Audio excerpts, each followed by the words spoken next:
It's 5:30, and this is the Tuesday, June 25th meeting with the Personnel Board.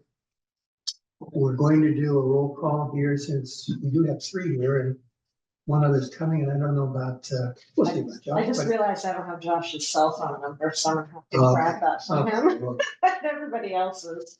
So, Joe, right? Here. Okay, Ryan? Here. And Bill Marachek here. So we have a quorum, and we will move ahead to the item of approval of minutes of April 10th. And Bill, just real quick, is somebody taking minutes tonight? Oh, it probably is me. Because I think it's me. This is gonna be, what's it? Oh, no. I know that did them last time, or she was going to. Yeah, no, I think it's my turn. So Okay. thank you for, Sure, my turn's coming up. the next five. And I can send a recording afterwards. too, Yes, if that that's- helps. I know that. that's helped what I'm me gonna out have to have getting is the a- recording. The recording because. I'm not. Oh, Mark. Okay, so, I'm the minute taker tonight. And we're going to do the approval of the minutes, of April 10th. Any comments, questions, concerns?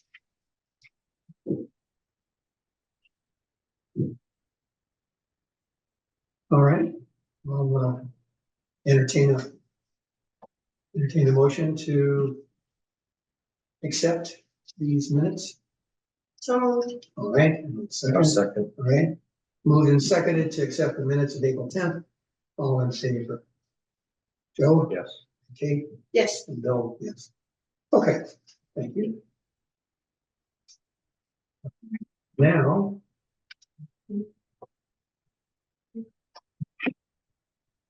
We're going to go to a discussion and vote of the proposed bereavement policy. Okay, so this is in follow-up to our last meeting where we had some preliminary discussion about what we're looking to do in terms of increasing bereavement leaves for employees and the vacation leaves parameters for employees as well. So both of the documents that are in your packet were circulated to all of the employees. I do want to make note that I believe it was Mark Howell the last time mentioned under the vacation leave form that we needed to fix the wording under the maximum vacation accrual section because it reflected the 5 years of service, 15 days, which now 5 years of service is going to get 15 days a year starts with now 20 days on the book. So we did make that amendment, and I see Mark on here. So thank you for pointing that out. We did fix that. The only comment that I received was just one about tracking and reporting the maximums, which I did respond to that individual today that I agree that it's a little convoluted in how the maximums get applied and reported. That's in part all in part, most likely due to the fact we have paper ARCs or the absence records cards.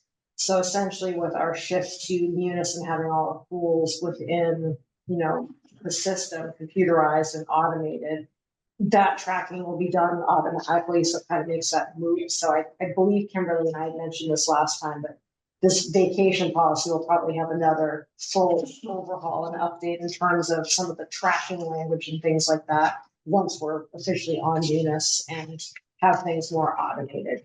So for now, really the meat of it is just focusing on that we're looking to up that benefit for employees, 3 weeks to start out of the gate and then moving to 17, 20, and 25 days of the increments. And then again, just to recap on the bereavement, it's giving up to 5 days for the categories of employees outlined there, which is spouse, domestic partner, parent, child, which would include any type of child, adopted, step foster, legal ward. Then a next tier for 3 days for in-laws, grandparents, others there, and then 1 day for child-in-law, sibling-in-law, nieces, nephews, aunts, uncles. And then it also strives to remove the subjectivity piece of, employees being able to plead their case, so to speak, as to why they're, a special relative, friend, whatever, should be an allowed reason. So it makes the chart much more clearly defined for employees, but also for the managers and supervisors that have to have these conversations with people when they're at their worst point in life.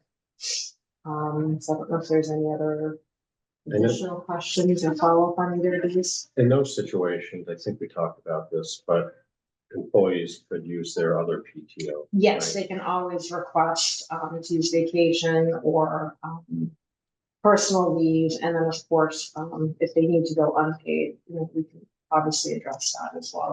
I'm personally not somebody that's ever going to say, sorry, your husband died, but you need to be back after that 5 days. But that's, we would give people, in fact, in one of my positions before, I think I gave somebody almost 3 months off. It was a very bad situation, so we had that dialogue and accommodations. Obviously, if somebody is truly in a situation where they're grieving, they're not going to be any good at work anyway, and they need to take that time. So,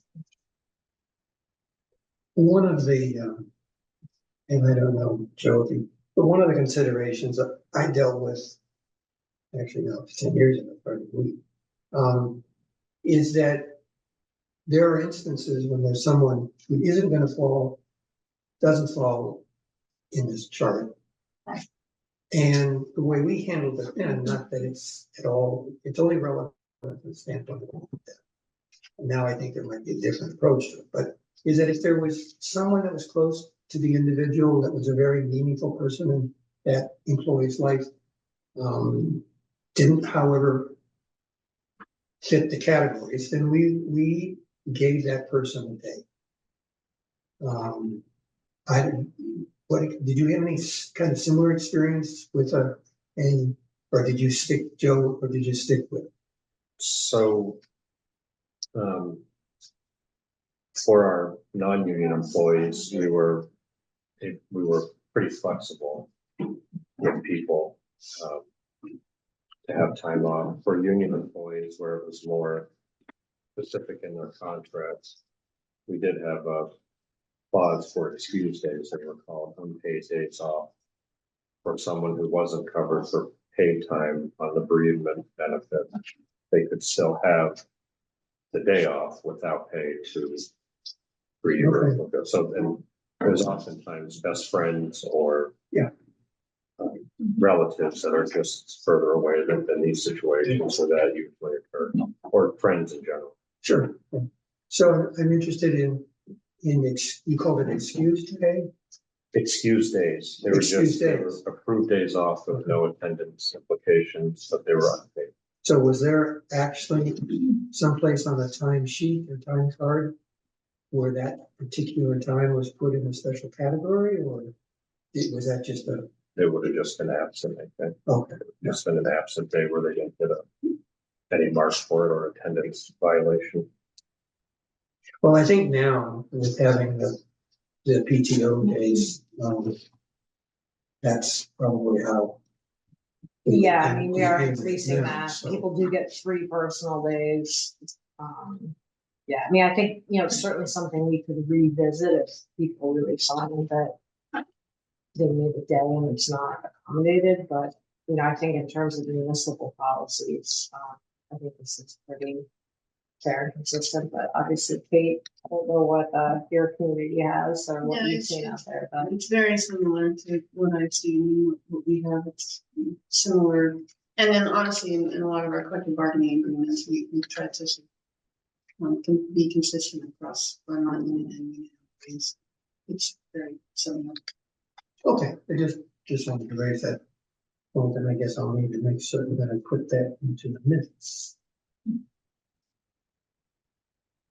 Okay, any other points?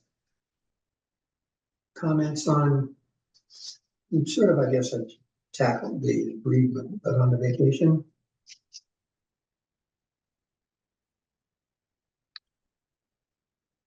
And justice, okay, this becomes effective July 1st. July 1st, July yes. 1st. We're about to start updating all the absence record cards. This is a good time to do it. We can pull the roster, particularly for people that are in that first 5 years. We can change their accrual rates on July 1st. That would be key. And I think there's actually somebody that I was speaking to earlier that falls in the I think there's another tier where they get, they'll move to the 20 days, 17 or 15 days now, so.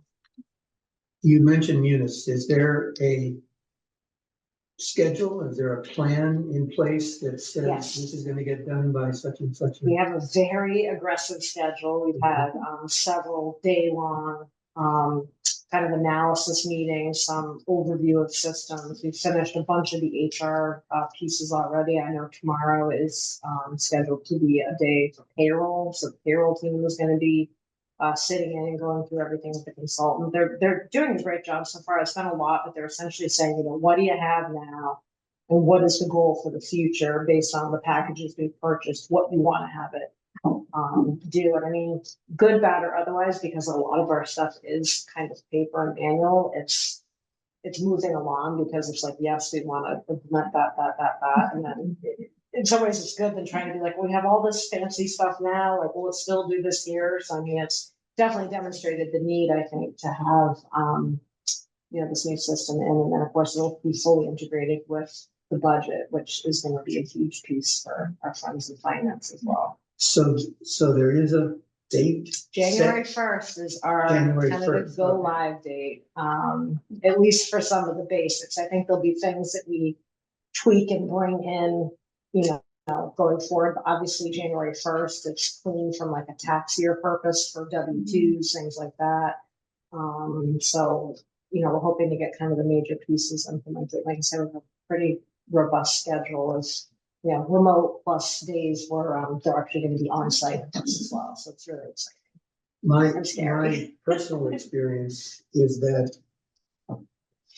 there always seems to be, when you have a legacy system and something new, but you never are able to fully, I don't know, fully comprehend what really needs to be done so you don't have some Oh, yeah. glitches.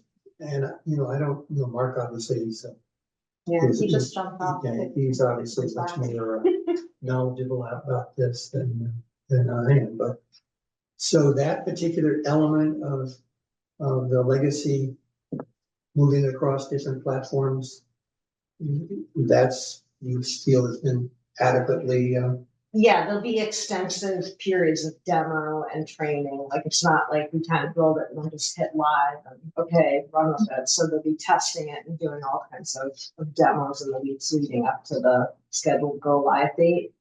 And again, a lot of what we're going to do is build new rather than try to download and integrate the old systems.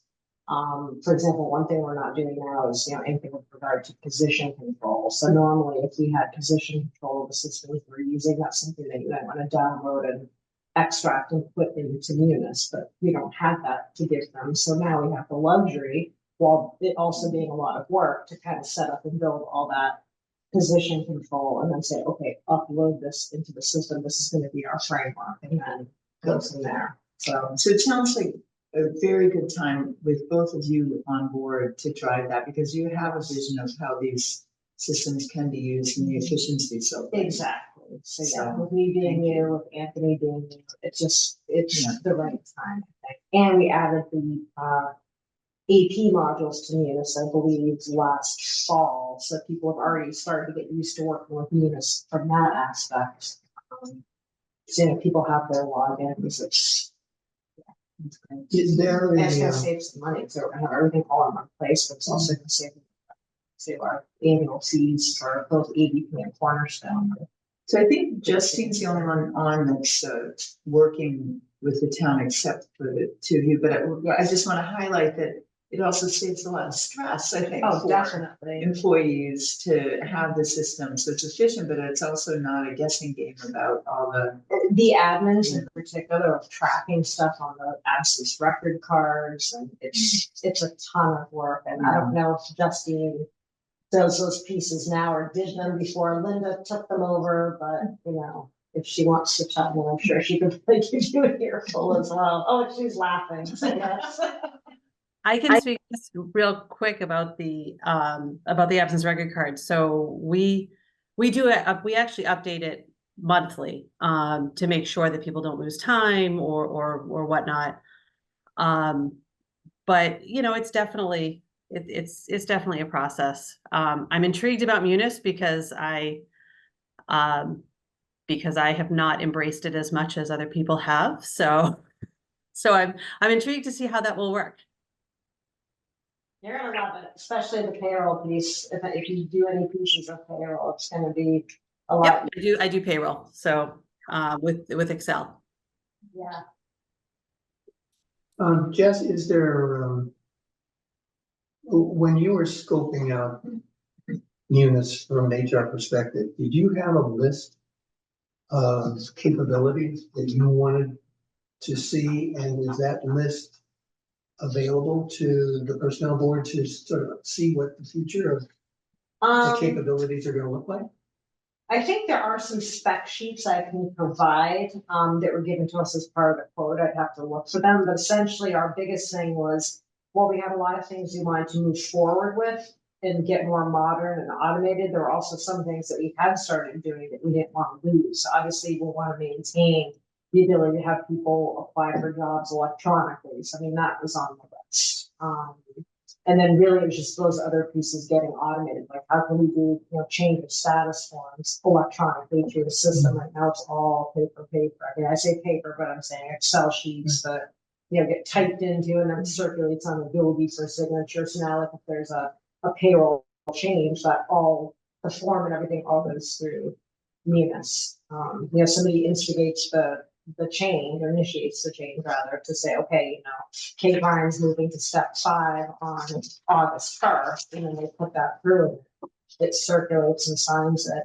We also learned today too, as we delved into the employee self-service, which again is also something we have with ADP. This will be more robust in that they'll be able to get really anything, including performance evaluations. So once we work through building our more formalized performance evaluation process, that can be done through Munis. And again, it will circulate it. The manager initiates the form, sends it to the employer, say, okay, fill out your self-evaluation. They complete that, then triggers a message back to the manager saying, hey, the self-evaluation's done, that you can go and complete the reviews. I mean, there's so many things that are going to make flows and notifications a lot easier. And again, remove that manual tracking and the obviously the human error that can be brought in. I mean, I know the ladies and gents that work on the paper arts in their respective departments all do a great job. But we're humans, we can make errors and mistakes. And I'd love to say they're all 110% perfect with no glitches, but it can happen. When the proposal was, I guess, presented to the town manager, and yes, I'm not sure the workflow here. It would seem to me that somebody had to make a presentation as to what Munis is going to do for the town, number one. Number two is the various departments or organizations in the town. And in those organizations, what are the specifics? Am I wrong in how this was presented? So I know that Anthony, the CFO, had extensive discussions with the town manager. He had also spoken with me, and I said, you completely have my support and buy-in, just knowing what I know of Munis from my other communities, what it can do. And again, the systems we have now, I'm used to being able to just go in and, pull reports and look up information and have it all in one place and there and be accurate. And now I've just struggled just kind of having to go to 2 different systems. And more often than not, I'm asking one of the ladies to be like, is this person's all in pay? Or am I missing a field from a system somewhere? So things like that. So I said, I totally support, the migration as long as it includes, again, the things that I would want to see include, like the time and attendance was huge. The online applications was huge. So I can certainly talk with him and see if there was any sort of a memo he wrote up for Carrie, if there was more conversations. Well, maybe I'm the only one, but is this the detail of interest to anybody in terms of I think what we're getting for the? I think it's such a leap forward. It would be wonderful for us to have communication points. I guess you guys have. You're looking more bland. For me, it's like, wow, paper to computer. But you've been in those systems, right? And those aren't surprising things that she's saying. That it'll make things more efficient, useful, and effective. But one thing I don't think the town understands is what the advance is really coming from and going to, and then appreciate. I tried to throw some of those in at the town meeting, this is what it means for whatever, but, there have to be other opportunities where we advertise this great Mhm. advance, but it's not quite answering your question. Are these things interesting? Yeah, they are for me, but I'm also not a full-on user, not having done HR myself. So yeah, it's all like, wow, that's, all new. So first point, I think the town needs to know more about what's being advanced, just to show that that's a big change and it's gonna be really supportive of the workforce and those supporting workforce. I think, the other thing about what are the details, it may be a memo. What I recall, Bill, from, the beginning conversations was, without it, a lot couldn't get done, but now there's more possible yeses. So but I don't recall ever seeing a list of what was going to get done. Yeah. Do you? I was just gonna say, the only thing with systems I've been a part of is in both three companies I've worked with, tend to underutilize what they're actually capable of, which Yeah.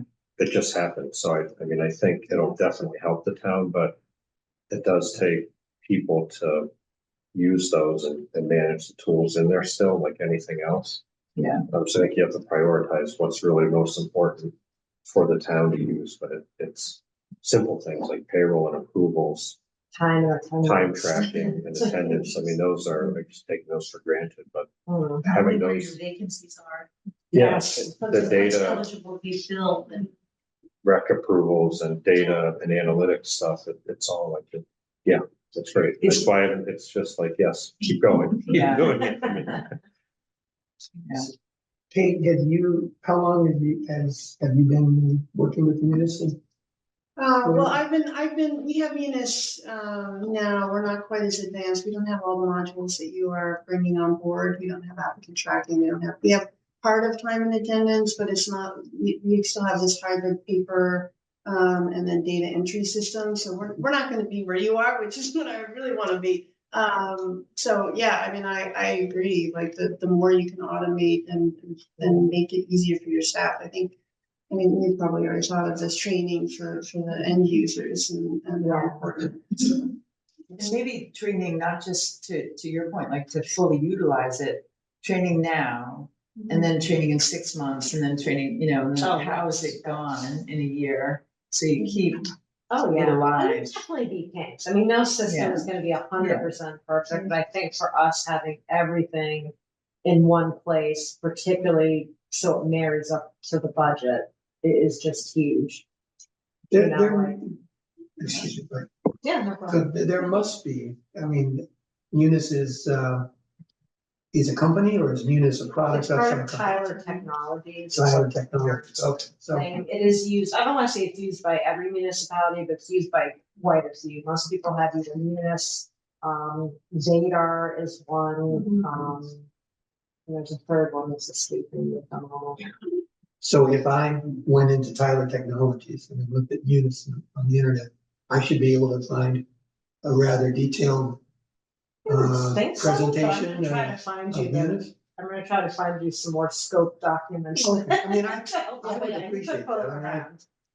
I think we have a role that, especially with the kind of experience we've got here, making certain that we can try to maximize or minimize the underutilization piece, which I agree with Joe. I know I didn't, not with Munis, but with a different system. So it's, Kimberly, I think you said the same with ADP, that there were parts of ADP that were available to the town, but they weren't using earlier. I'm sure that there are, and the way that we're using ADP here, we don't utilize it for a number of very detailed breakdowns for payroll. We keep our payroll breakdowns in a separate system called Cornerstone. And Cornerstone and ADP don't necessarily talk to one another. And so having all of that, you can imagine with pay and municipality, there are so many specialty pays, and, spiffs that go along with police and fire contracts and even our highway accounts. And so being able to, when you go to do the budget, if you're in a system where everything's contained in one place, you can drop that into your budget and you know what you're spending out of various funds, general fund versus other, funds that are allocated for certain purposes. Today, we can't do that. We have to do that all by hand. And the shenanigans that ensue in the Excel spreadsheets to try and keep that straight. When people are getting raises every day and people are, there's people leaving, there's people coming.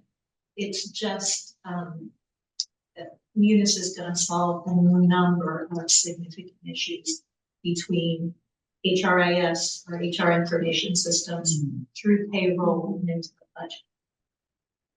And it is a very aggressive timeline, but once we're there, we're all gonna see the massive improvement and that effort. Okay. So one thing I've never noticed in my work life is when a system was in place and it really was making it easier to do certain things, I never noticed that I had more time. So that might be something to celebrate.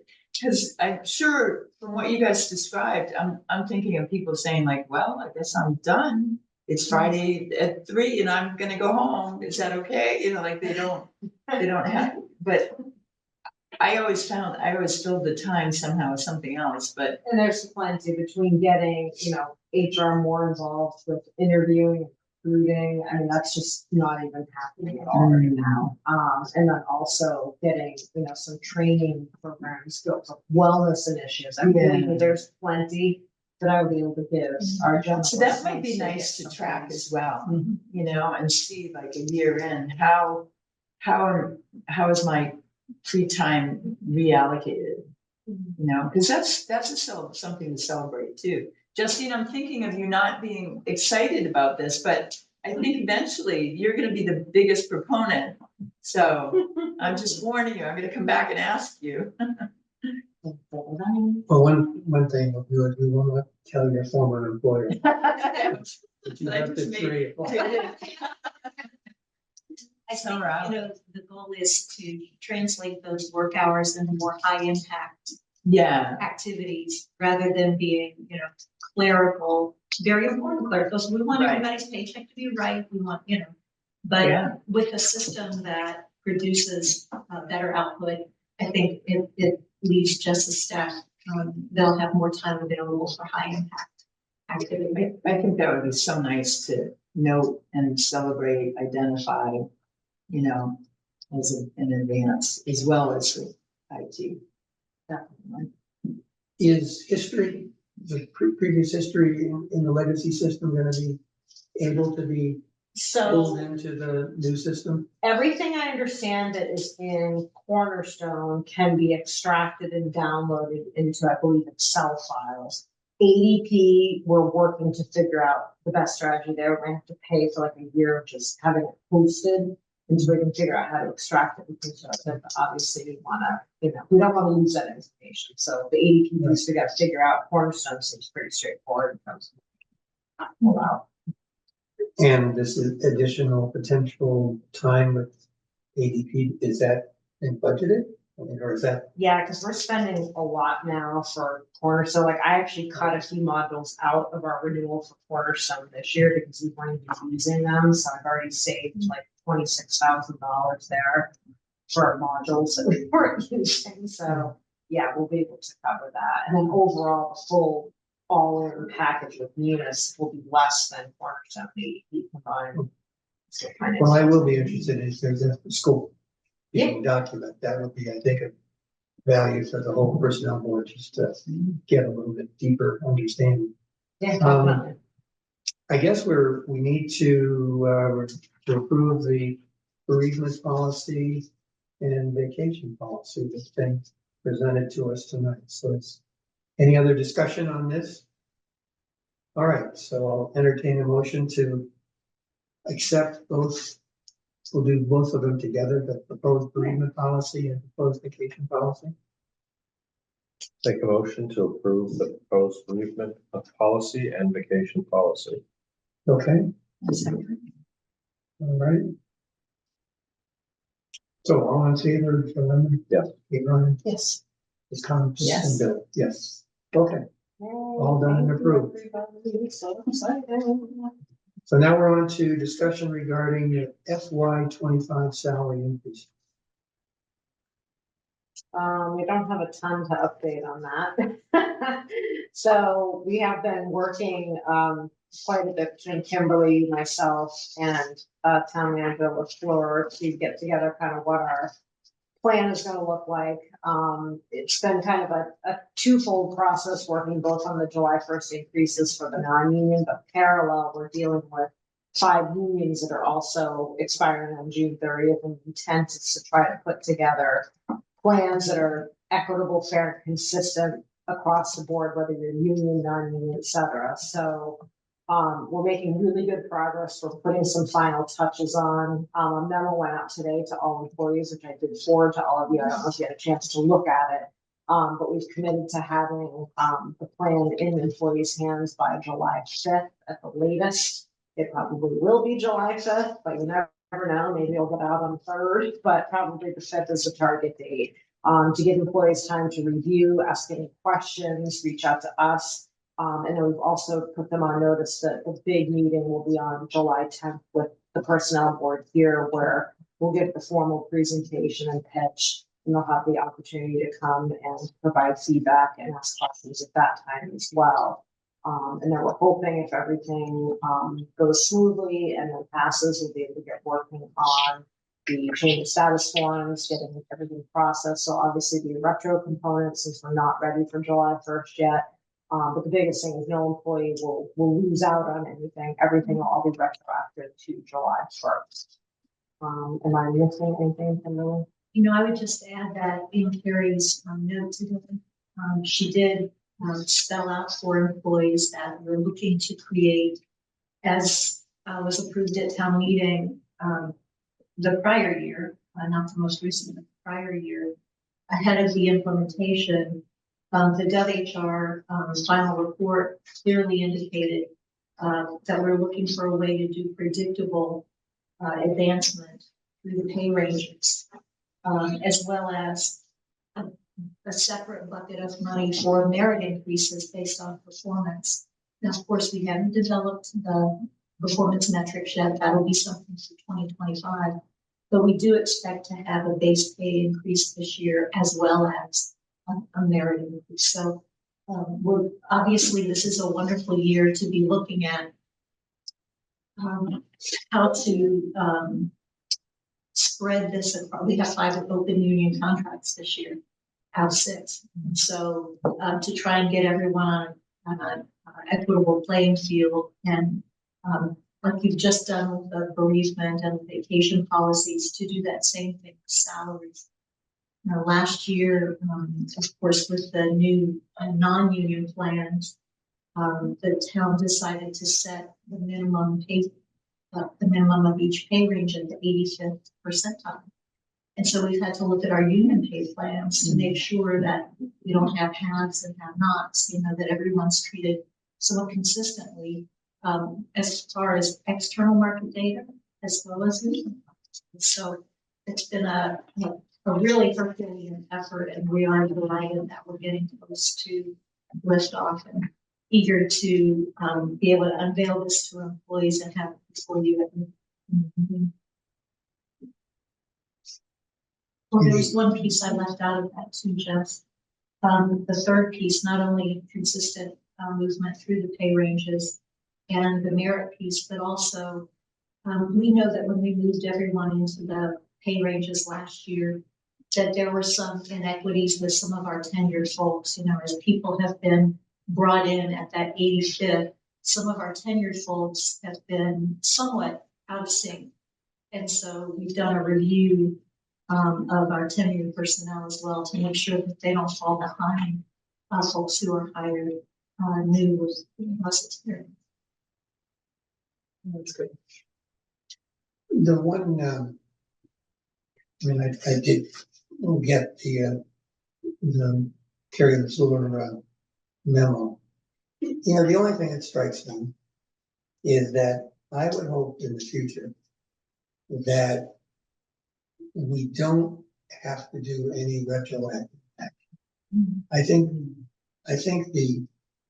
don't think it sends the kind of message that we want our non-union employees to have, that we can't get this done so that there isn't a retroactive. I mean, so for me, the goal always should be, let's do the planning.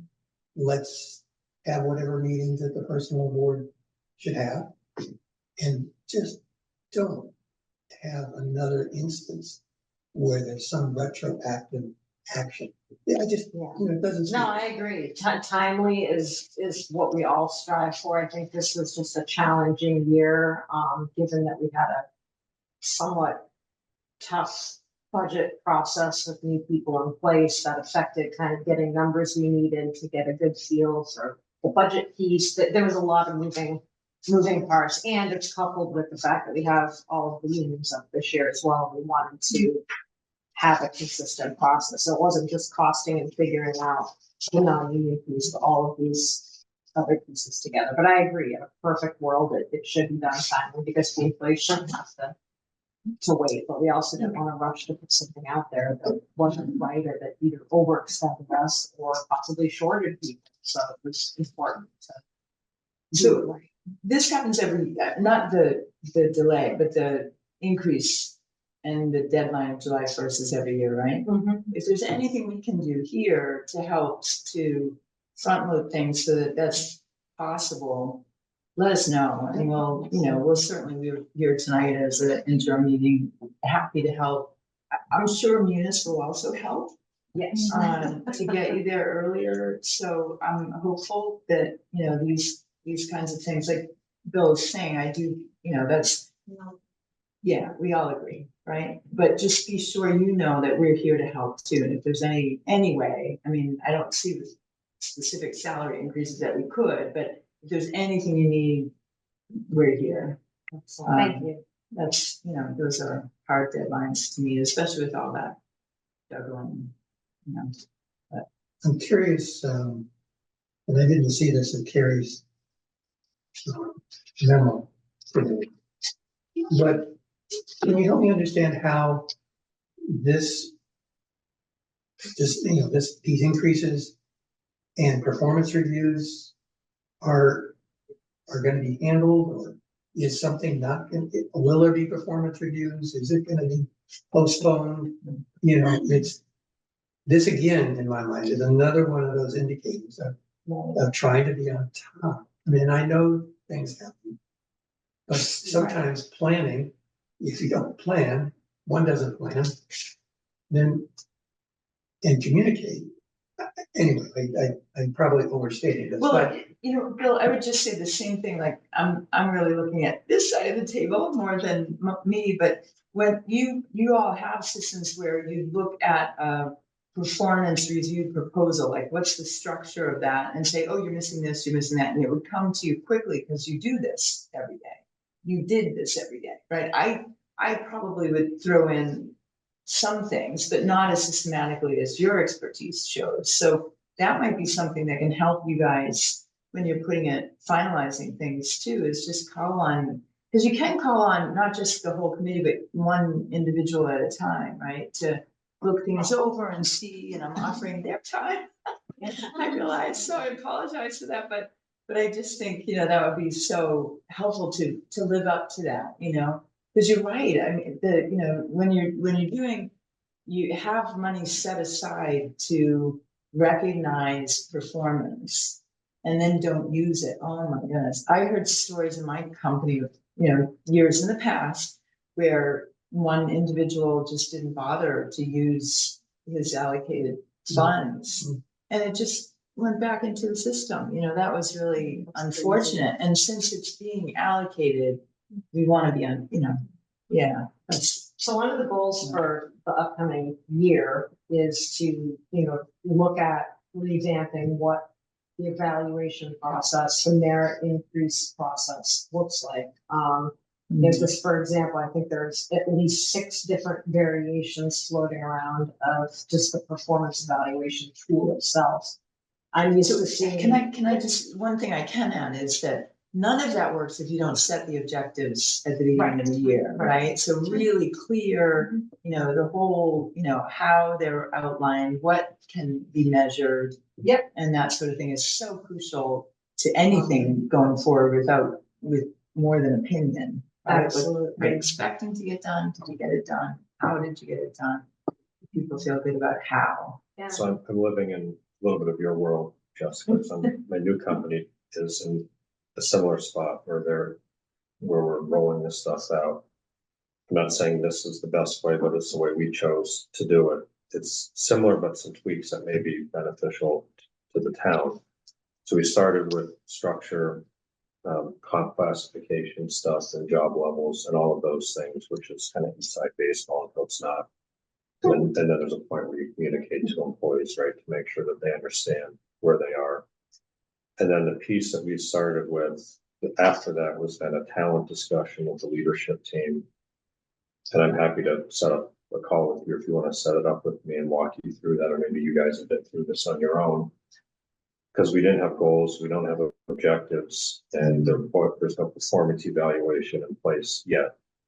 But we wanted to have some general sense of, okay, well, how does the leadership team view performance without goals yet? There's financial metrics, but not like goals.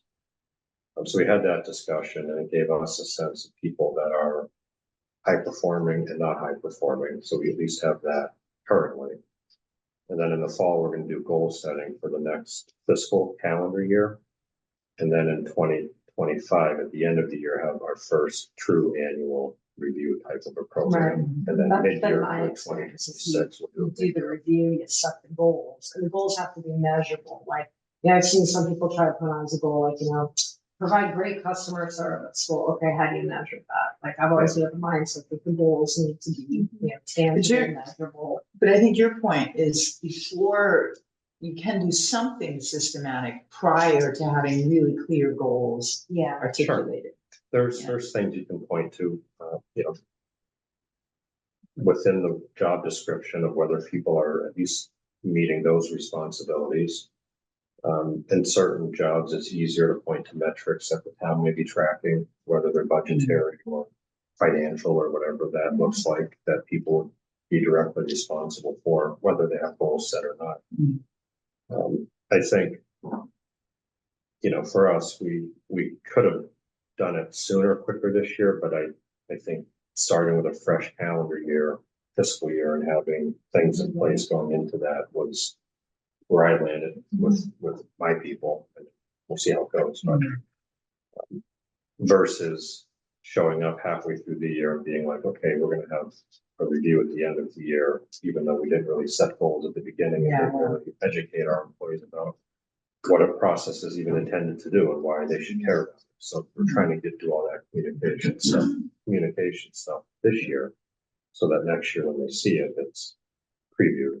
And that's key. So like I said, getting forms that make sense. And again, having, I usually see like there's kind of one for your professional management level staff and then clerical administrative, kind of like 2 forms, maybe a third one if there's something in there, but having that, then the other big piece is when we get into working up what our training program overall is going to look like, having people that are going to be writing these reviews be properly trained on how to even give a performance review. I think there's some room for improvement and growth there as well. So yeah, we want to have a solid review process, but if people don't really have an idea of how to write an effective performance review, we see it all the time, right? People are like, everybody's outstanding. It's like, it should be really hard to get outstanding across the board. Like I'm tough with my ratings. My staff are probably going to hate me because successful or, even satisfactory is like, you read the definition of that within the incident. It's like you're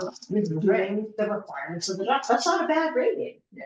But again, people think like, oh, this person's not gonna like me if I don't give them an outstanding. You know, certain categories, yeah, somebody might be outstanding, but you know, particularly like a newer employee to rate them outstanding when they have maybe a year of experience, like, you know, nobody can be outstanding on every aspect that early in a new role. So I mean, it's working with and getting a good training and to teach people that they have to write those effective reviews and not caves to like, oh, if I give them a bad review. Because the other thing too is when it is tied to merit, you often have that groundwork. They know that, right? So then they're like, well, if I give them a good review, then they'll get a little bit more money. It's like you gotta work. So with that, maybe, too. maybe something, given Joe, your comments, what we could, since, you know, there's so many steps to getting this in place. Maybe that's something we could contribute is, what are those steps? You know, you just went through very systematically quite a few, and then just you added on, and then training to make sure that folks are capable of managing. Right, Right. and that is a good training to have. I think I have an annual. but We yeah. had toolkits at Welch's, which I'll be bringing to my new place for managers and employees for how to have these conversations. Yeah. Particularly when it's new. I think it got so ingrained in our culture in my prior company that there's more for new people coming in, but here it's new for everyone, which I think is what you guys are doing. Yeah, just let me know how it goes, or maybe. It's new, but then we also have a lot of new people now too, that it's new to them because they're new. Yeah, it will be evolving, but, And Justin and I have been having a lot of discussion about culture building and kind of, you know, post-COVID. Yeah. We have seen a number of changes in supervisors and managers and making sure that we're all on a common platform. And we all understand the culture that we're building here in Concord. So we've got some opportunity to find training that exists today for municipalities on coaching and counseling. You know, the very basic laws that we all have to abide by. And so there's a whole curriculum that's already out there that we can either purchase or build ourselves. And so there's a lot to it. I've got a couple comments, one having to do with, maybe too much of this, but I think a plan, there needs to be a plan in terms of what are the components of this whole new performance, I don't know what you call it, evaluation system or program. And there are a lot of components, so, but a plan is the only way that I see really being successful in setting goals and setting dates. The other thing, and I guess I'm used to a top-down kind of an approach, so that the CEO had goals that were set by the board. I would hope the town manager has goals in writing that are set by the select board. And those goals then are evaluated by the select board, who else would do it, for purposes of performance assessment and for perhaps areas that need more attention. And I would hope that Carrie, the town manager, then would have goals for her direct reports. And those goals should stack up to support the goals coming from the top down. exactly. And it takes time. I think in an environment that's not used to this kind of thinking, it's even more of a challenge. Again, I don't have any experience with municipal governments, obviously, but my sense is that this is a huge kind of undertaking with a lot of education, a lot of communication. And we can sit here and talk off the cuff a little bit about how sort of what we're going to do and all that, but the devil's in the details. And the need to, in my mind, that there's some written plan.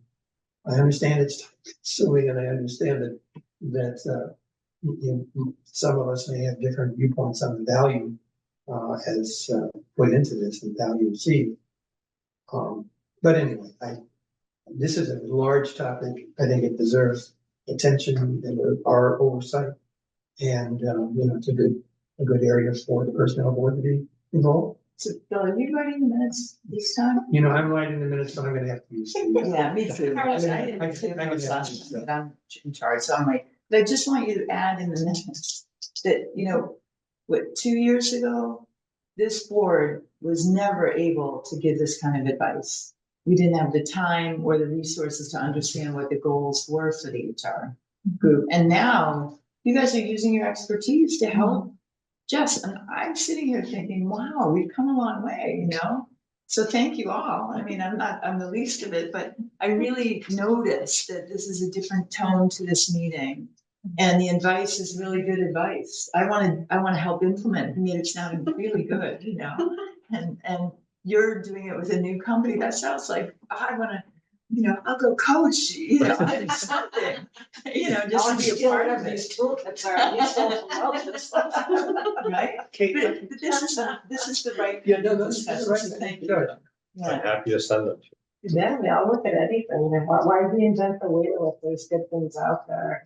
I'd be interested in an overview in terms of your experience in your town and what your challenges are, how you're trying to face them, some of your strategy. Yeah, I mean, I think I thought, so we have steps and lanes, we don't have a range. And so, we do have performance evaluations, or we don't have a true merit in the same way that you're talking about, but our steps, so in each whatever, you know, salary table you're in, your step is supposed to be your performance, right? It's supposed to be based on performance evaluation, and then if you're eligible, you get your step, but it's turned into the opposite, where the performance evaluation is almost an afterthought. They're automatic steps, and so you know, we're trying to implement a new system for. I mean, just getting managers. I think during COVID we had the same experience where you know it was just, you know, seat of our pants. We're trying to get through this, and no one was thinking about performance evaluations. We were having such high turnover. Just keeping, you know, good staff on board and hiring, that all of that just kind of fell by the wayside. And so we're trying to just get managers. It's not that they're resistant to it. It's just sort of getting people back into the habit of really step increases are based on performance, and this is how we're doing it moving forward. So we're not quite to where you are, and I'd love to be able to implement a more robust system moving forward. I mean, I don't know that we even have established goals at this point. That's a bigger conversation that we should jump into. I was curious about the creation of the step plan, and the difference between a step versus a merit, and then you know, our steps based on years of service is the steps or intervals based on, you know, July 1, you're expected to get the step, and then in addition to that, you may also get a merit increase. I was just curious how. Yes, the people will be placed on a step, and then each year, like a traditional plan, you step, because this is all happening July 1st, and most likely people are just gonna advance their stuff on July 1, which I think will also be easy to streamline as well, because before you have like steps on anniversaries, and somebody's gonna, you know. Yes. Which right now with our current system would be pretty hairy. With Munis, we could make it work, but I digress. And then there will be that option for merit on top of it as well, so, which would be a flat dollar merit, which then wouldn't throw off the steps. But we'll get into all that. I was just But yeah, curious what you were. that's what thinking it's about. going to look like. So that's why it's a little more complicated this year, because it's not like just assigning like one number across the board for everybody. It's, it'll make a lot more sense once you present the whole thing, so. All right, any other questions? Discussion on this topic of salary increases for 2025? The only thing I would say is I support, Bill, your idea to have a structure that we could see and then help by commenting on it. You know, once you're through this big push to July 5th, so maybe, you know, later in the summer and to the fall, the planning and the goals and how they're broken out, if you can share those in writing, then we can, you know, really work on it. Because we were talking about each individual, and I hadn't really put it all, but you're right, the rolling it down is the way to go, because that's how you know they're all on, you know, the same, and it sets the culture. I was running about. It does set the culture, Yeah, the tone, right, and how that's pulled Absolutely. through. And, yeah, so, Well, So- again, having it spelled out makes it clear for everybody, the people writing the reviews, the people receiving the reviews, I mean, it just But it's tenfold has it's a something to do with it. philosophical consideration, I think, that I don't know how many towns embrace that. I don't know, obviously, what the town manager thinks of this topic in general. Not that you can't ask her, but it just, I just think it's a bigger nut to crack than one might think. yeah, especially because the fairness of the whole thing, right, is you get that first chance really to make that stick. And then it's, I don't know if I trust this, Exactly. Right. And you have to kind of answer the why to employees and managers, of why do we even have to do this? Exactly. So we've done things, and what's in it for them, of particular interest, is so people know what's expected of them, and they don't get surprised at some point down the road that either they're not performing or they are performing, but that's communicated to them. And if there is a direct connection between pay and performance, that's clear for employees. But also the stuff we spend a lot of time on is just feedback in general, even if it's not directly related to pay, and you don't have a structure in place, just having those connection points between employees and managers where they're equipped and trained to be able to have real conversations back and forth to each other and not just one way is, that's a sweet spot if you can get there. Yeah, well, that's the thing too, like in theory, people, and this is part of the training, but like people should be coaching their staff on a regular basis. By the time you sit down for your annual performance review, there shouldn't be anything in there that's a surprise. And I can't tell you how many times I've seen like, oh, I had no idea, like I was messing up the minutes at every single meeting because my boss didn't tell me until the end of the review. So yeah, it's getting that type of training and education out to all of the supervisors. You know, coaching should be a regular thing because a performance review isn't supposed to be a negative. It's a coaching tool, not. So I don't know, maybe it's even just changing the whole title from performance evaluation to coaching. You know, maybe come up with some Call them catchy annual new title that will then catch on and go viral, right? A mid-year check-in and an annual summary is one. And you Yeah. can change them, and then I don't plan on doing ratings at my current company, which is a whole nother topic, which is probably distracting meeting now from its purpose, but happy to chat with you at any point in Yeah. time about pros and cons of that as well, because as soon as someone hears a rating, back to your earlier point, Right. whatever you're trying to have a conversation about, unless you're the top rating, it's human nature to be, you know, what do you mean? So then you don't hear or engage as you would otherwise, where the conversation's just about, let's have a conversation about performance back and forth.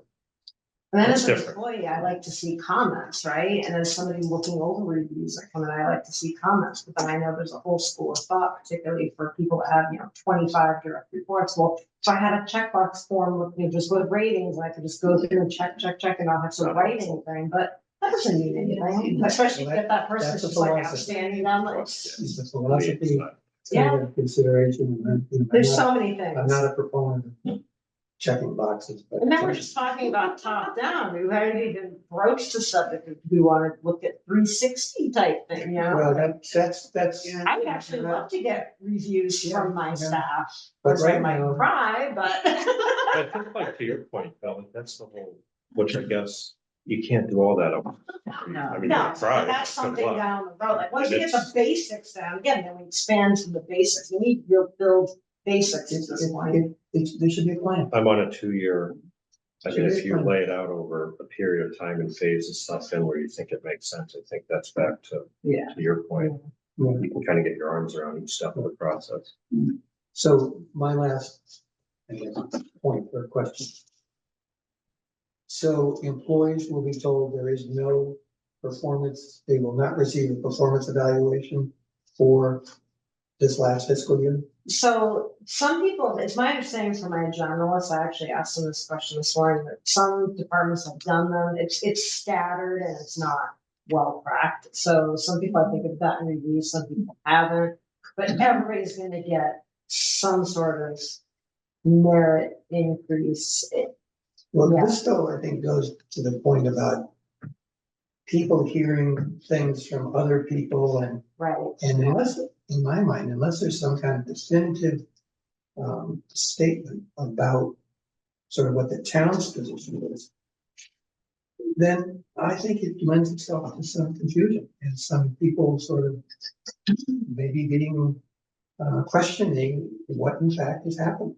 Exactly. There's definitely been a lot of questions right now. Like people have been kept informed that, we're working on this, it's seeing agendas and shared it, but people are definitely first increase. Like, And I are we think- getting it? Are we getting it? So, Well, if in fact the town manager is going to say, if somebody's done a review, then okay, or I mean, there needs to be a decision made right, I agree. about that. Well, if your question is, will the merit for this year, for July 1st, be factored based on a review? The answer to that is no. Yeah, that was my And understanding. employees, I think our non-union employees know that because they're not receiving reviews today. Well, I think some are, but some are. yeah. So that's Well, why, unions are receiving reviews. And there may be divisions that are doing reviews, but they're not being done as a merit decision. understand, but my point is that if there can be miscommunication and misunderstanding Oh, and absolutely. perceptions that get created by virtue of somebody saying, well, my department, and they have no clue about what they're talking about, other than the fact, and then they hear something, and then they draw a conclusion, which is totally, perhaps, likely, not based on facts, so. Anyway, I'm just trying to think about the employees and trying to think about how important it is to the town citizens that we have employees who believe that the town is governed by reasonable people using objective information and data. And we've got a lot of evidence that that's the case. And that, that we're thinking about all of these. We may not have them all tied down in a nice little package, but, these are things which, these are things which I think are important. And that employees know that somebody is at least thinking about some of this and talking about it. Okay, well, I think we're done with 5. The horse. I would be curious though, for the next meeting, Jess, is to get, and I'm sure that it would be, is there gonna be some kind of more official statement about performance reviews? About for governing July 1st, 2024, and maybe even a thought about, the future, so. And that's clearly what, this is the, you got to adjust today, you probably haven't seen, but, that's a good start at trying to communicate with folks. I think it's important first step, but And Kimberly and I are meeting with the town manager again tomorrow, so we'll bring up this question on the reviews and figure out in the communication that goes out with the plan and everything. So, we'll make sure that piece is covered. so I think we're gonna move on to number 7, which is the classification action. We have 2 before you tonight that are new positions. The first of those is in the family of GIS. We're adding a senior GIS analyst as a promotional opportunity. And that has been evaluated using the factor analysis, just as all of our positions have been. So you see that one before you tonight. And then the second one is a new position in the town manager's office. I think having been included in town meeting this year, you all see some of the massive event and new committees that are being handled through the select board and the town manager's office. So this position is going to be carrying the town warrant, And also providing administrative support to the town manager and deputy town manager and their staffs. They're gonna act as the licensing clerk, but a large portion of the responsibilities on this position have to do with committee work. And so I'm gonna direct your attention to the fifth bullet where it says participates in committees as assigned, serving as a professional level resource to the town manager and staff, as well as committee leadership. And then it delineates a number of committees. You may remember from town meeting, there's now a town meeting study committee. Mhm. This person will provide the support to that. The MCI Concord Advisory Committee, which is new because of the closing of the local prison. The Hugh Cargill Committee, and then the 25th celebrations. I do want to read into the record that the names of these committees have been, need to be updated. The MCI Concord Advisory Board is the name of the MCI Concord. The Hugh Cargill Trust Committee is the official name of that committee. And the Concord 250 Executive Committee is the proper name for the 250th Celebration Committee. So this is going to be a big undertaking to keep those, not only those committees, their agendas, their minutes, their progress, but also there's some budgetary factors that come to play in those. One of the committees, I think, has a combined budget from several sources of over $1 million. And so this person will be paying bills and tracking the budget for that. So very excited to have this before you and to get this additional level of support for the select board and the town managers. Any questions or comments? Well, one is, my understanding is there are over 60 committees and boards that help run the town, in quotes, right? Because I don't know if it's always helping.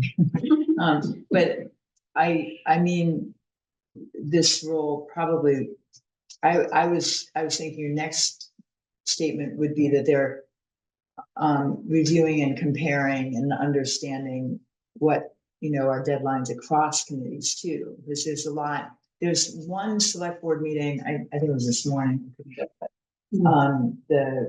the co-chairs breakfast. What's tomorrow? Is it tomorrow? Oh, tomorrow's Wednesday. Oh, okay. So that is the only place that, I mean, that's what Henry Dane used to say, is it's the only place where you hear what everybody's doing. Right. And not just one-off thing. So if this role could kind of have a landscape assessment of what's working, what isn't, what are major issues, that I think would help carry quite a bit to understand what's effective and not. When you come to the 250th alone, it's good that you say the executive committee, because there, I don't know how many, 20 of those committees. I've been pulled into some and I'm like, is this still going? It's, I mean, there's so many different volunteer activities in the town. And I really think that this role could help Carrie understand what works. And if they're not working, do they need to be tweaked and then work? Like this committee with, we've gone under, review and et cetera. And, I think that's now a benefit looking back, right? But I do think they're probably the same thing with many of the other committees. Can I make one last plug on that comment? When I came to town and I was trying to understand why are we so segregated in in Metro West and so forth, I looked a lot into housing issues, and on average, and in Concord, I think it's above average, there are 12 committees that have to approve a housing build that's out of the norm, like a 2-family on a one, like the zoning stuff. But that's why people give up. It takes like 5 years to get through the 12 committees in a time frame. So that review of what is slowing down business would be, I think, something you might want to add to this. I'll certainly bring that up. That is a huge undertaking in and of Huge, itself, right? Yeah. And so I'm not sure with the duties that have been delineated here that there'll be. And at what opportunities. level? At 7. But if they work with finance and they worked, the first one collaborates with all these groups for town warrant, the town meeting warrant, but Yeah, we'll talk, if you don't mind to bring it up, because I do think that's, if they're not, if it's not helping. Should it? No, it's not, no. And I was impressed with 60 committees, right? I mean, that was the figure I heard. Not in a good way, impressed. Belmont have more than 60, so. Okay. That's an active citizenry, we want that. Who's doing the work today So, No, you mean for the position? for the For position? this Like, position. does it just spread among different County and people? study committee's new, and Concord advisory is new. 250th isn't new, but it's also temporary. So are there other people in this role? The same well, like role, it's select just- board, Mark is our liaison, and those then they report back into select board on what's going on. But in terms of, a professional resource, that's why we're writing the charge and we're writing the bylaw and we're working with you all to do that. But those things are taking place within the committees. And I would say that's true of most of the committees, like the housing folks. I say there are so many of them, but they're all really good at understanding the housing issues in town too. All committees. People. Just to get back, I mean, your question about who's doing the work now, so someone who prepared and managed the town meeting warrant and is doing licensing, and I guess I don't know, I don't wanna ask you, but I was just curious, is this like a new FTE or is it sort of a reallocation It's a among the shift town around. manager's office? Oh, right. Yeah, it's a promotional opportunity, Okay. frankly, for someone who exists today. But these are a lot of new duties that I Yeah. just mentioned. These committees are all brand new and they're significant. Right. And trying to have staff that were already castle plate commit to working with these mega committees would be a huge challenge. And I think the deputy town manager has also been doing a lot of clerical level work and is in need of having somebody to assist with that as well. Some of this committee work for the ones that are already in existence, I assume she's been picking up as well, so. So then would the town replace? If someone's promoted into this role internally, would that person's full position be replaced? Or is this not a We've true already addition? filled, I'm not honestly sure off the top of my head where the FTE came for this, but it's definitely not newly created FTE. And we have filled the 2 slots. There's a full-time assistant to the board and then select board, and then there's a full-time assistant to the town manager. And this would be in addition to those two. Right. So I'm not quite, I don't think your question got answered though. So someone's promoted into this and that position they were in doesn't go away, it's backfilled. Yes. And Because these are additional duties on top of it. And Jess is right, Megan's area has not really had clerical support that was specific to it.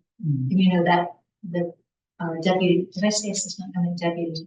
The deputy town manager has several staff in the town. That are like solo people, like the economic vitality manager, the sustainability, like those are all one people, so they're not gonna have an admin, but so they all, like here, like Magnolia does like anything HR I have, but also there's been times I've interviewed some other small things like for rec or council on age, like she just helps, but like if you're a one person operation. Like Dick and Bonnie are 1-person operations, but I know that somebody does all of the veteran payment processing actually out of the town manager's office. So in theory, if I had a dedicated admin, which I don't really need one, at least I don't think I do at this point, that person would take that on. And then otherwise Bonnie just does her own thing, processes whatever she has. So yeah, but I mean, sustainability, economic vitality, they've got a lot of stuff. Not that Dick and Bonnie don't in veterans and community services, but they've got those public facing initiatives and presentations before boards and committees. So yeah, so all those little tiny micro divisions, I guess you could call them, all fall under the deputy town manager. So. All right, thank you. Should we entertain a motion to approve these 2 positions? I move to approve both positions in our packet, the management specialist and the senior GIS analyst. And there were some amendments to the committee names to the management as amended. Okay. Good, thank you. A second, All right, all in favor? Aye. Bill? yes. Yes. Bill, yes. All right. What I skipped over was the personnel chart. Yes. That was unintentional, but So you and I were supposed to meet with Mark, but he was saying not for this meeting. Right. So I don't think we needed it on the agenda tonight, Okay, right? okay. So we. Better the to three have of it and us- not need it than. Yeah. But I So- do, we'll meet next. right, next week. Okay. Can you, since I don't think I followed the video, what were some of the key points of discussion at the last personnel board? It wasn't as much. It was Mark was saying, I need to weigh in here because it should be allowed, it should be aligned with what the select board expectations are. And so he in fact, and I sent it back to you Yeah, yeah. when a year ago when we were starting this and put it aside for the bylaw, but when we started this, he had some other committees charges that he showed us in Right. order to Right. have us tailor it in a more systematic way.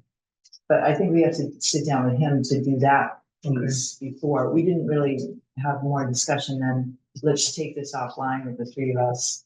And then by the next regular meeting, we would take it up and So finish. there wasn't any discussion about really what's the intent of the personnel board No. charge?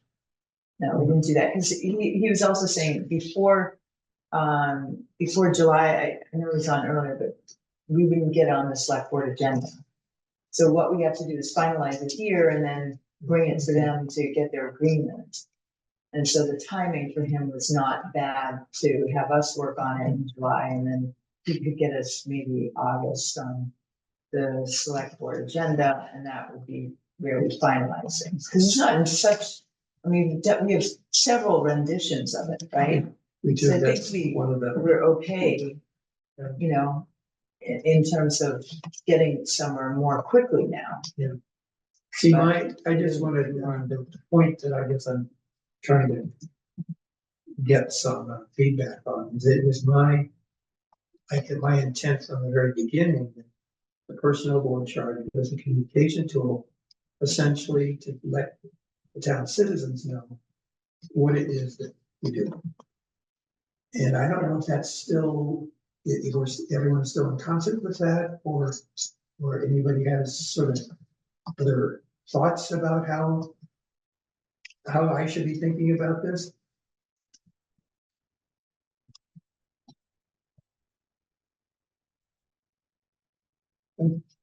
I think we're still on the same Okay. page, it's just that, I think I think it's close. yeah, I mean, I agree. it's just making sure the select board buys in, Yeah, okay. and that's where we need Mark's. Meeting. Yeah. Good. Okay, so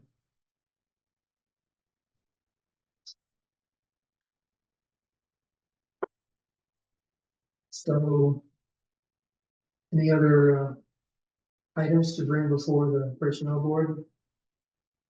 I think there's, if there's any public comments, but it doesn't look like there is, we'll certainly entertain those. We used to have hundreds of people.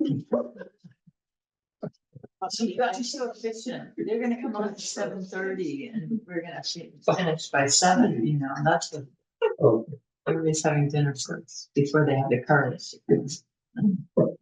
okay, so I think we're ready to, so our next meeting, our next meeting is July 10. just July 10th. And we'll be at the townhouse. I might- I'm anticipating we might get some spectators, given that we're gonna have the salary plan, so I just wanna Oh, make sure we yeah. have more than 2 or 3 chairs. We probably won't get anybody, but I'd rather err on the side of caution, so we'll be up at the townhouse. And that's the 5:30 time? Is that Yes. we chosen, yeah. Yes. Did that And- work and out? I that's think it was our- Josh or Joy, somebody, one of the Joshes, one of the J's had an issue with the 5:15, I don't remember. if it was Yeah, Josh or Piper Joe. just made traffic Yeah, harder.